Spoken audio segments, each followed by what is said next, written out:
The Adventure of the Devil's Foot.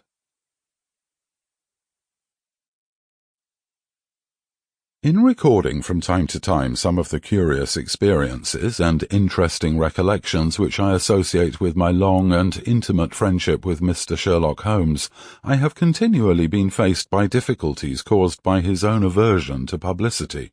To his sombre and cynical spirit all popular applause was always abhorrent, and nothing amused him more at the end of a successful case than to hand over the actual exposure to some orthodox official, and to listen with a mocking smile to the general chorus of misplaced congratulation.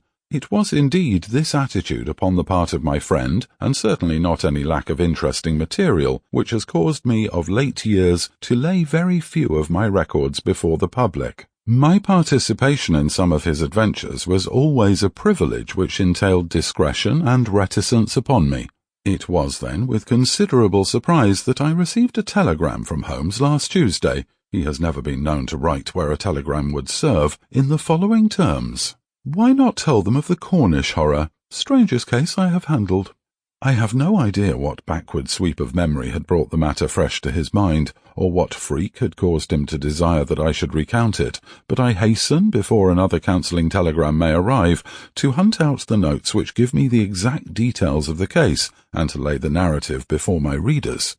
It was then in the spring of the year 1897 that Holmes's iron constitution showed some symptoms of giving way in the face of constant hard work of a most exacting kind, aggravated, perhaps, by occasional indiscretions of his own. In March of that year, Dr. Moore Agar of Harley Street, whose dramatic introduction to Holmes I may some day recount, gave positive injunctions that the famous private agent lay aside all his cases and surrender himself to complete rest if he wished to avert an absolute breakdown. The state of his health was not a matter in which he himself took the faintest interest, for his mental detachment was absolute, but he was induced at last, on the threat of being permanently disqualified from work, to give himself a complete change of scene and air. Thus it was that in the early spring of that year we found ourselves together in a small cottage near Poldhu Bay, at the further extremity of the Cornish peninsula.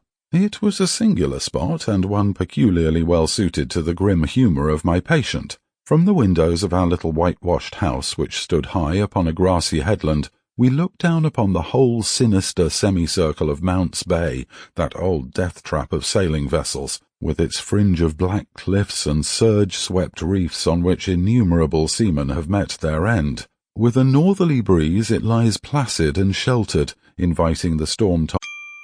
Sample complete. Ready to continue?